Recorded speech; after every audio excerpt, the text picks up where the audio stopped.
The winner of the Marie Claire Young Businesswomen's Award is Andrea Culligan. Okay, that's probably the last thing I expected to happen today. To me, this is like winning an Oscar for running a business. I think, as all of you as businesswomen would understand, that winning awards such as this they're quite rare. And to win things like this is like standing up as Nicole Kidman without the fantastic skin. And winning the Oscar. So I'm quite honoured to be in a room with so many women of such calibre.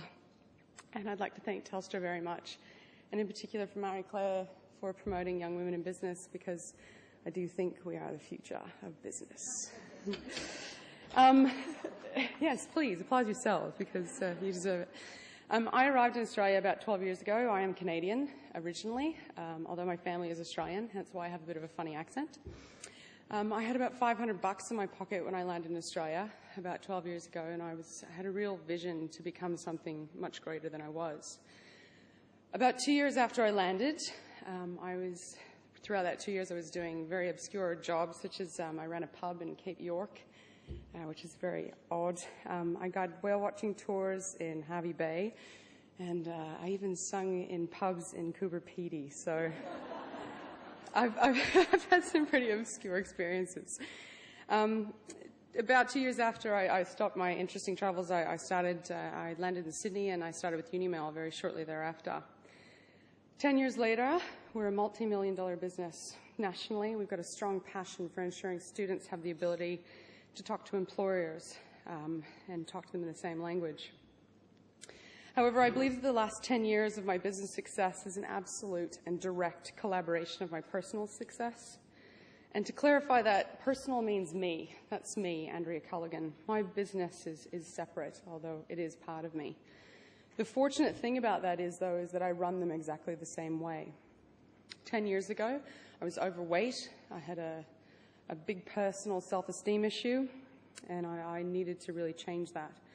So I began changing my life by going out and joining sporting teams and meeting inspirational people. And wouldn't you know it, as I became better, so did my business.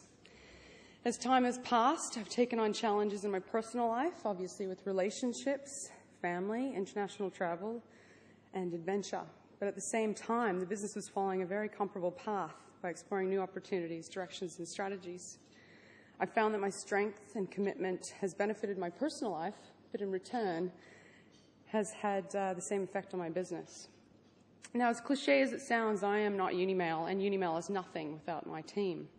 My journey would have gone in very different directions if it weren't for the tremendous support of my work team, which is otherwise known as my away team, and my home team, which is my fabulous fiancé, and my brother, who's just joined me here from Canada. Adam, thank you very much. But let me assure you that I'm not the honour student. I didn't even go to university. I don't have amazing credentials. I wasn't bred in a wealthy home or a wealthy family. In fact, I barely graduated from high school.